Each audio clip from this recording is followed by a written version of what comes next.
আমার একটা ভালো গুণ হলো আমি কারোর অস্বস্তির কারণ হয়ে জোর করে জায়গা ধরে থাকতে পারি না।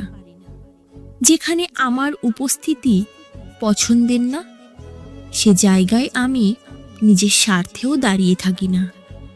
কেউ তার জীবনে আমাকে না রাখতে চাইলে আমি তাকে দ্বিতীয় কোনো প্রশ্ন করি না।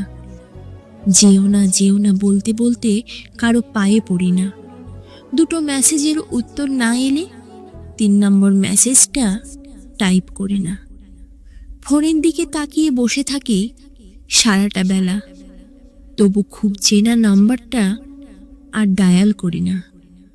তাতে আমার যতই অসুবিধা হোক, যন্ত্রণা হোক, ঘুম না আসুক, চোখ ভেসে যাক জলে, তবু আমি এমনভাবে নীরব হয়ে যাই যেন আমার কিচ্ছুটি হয়নি।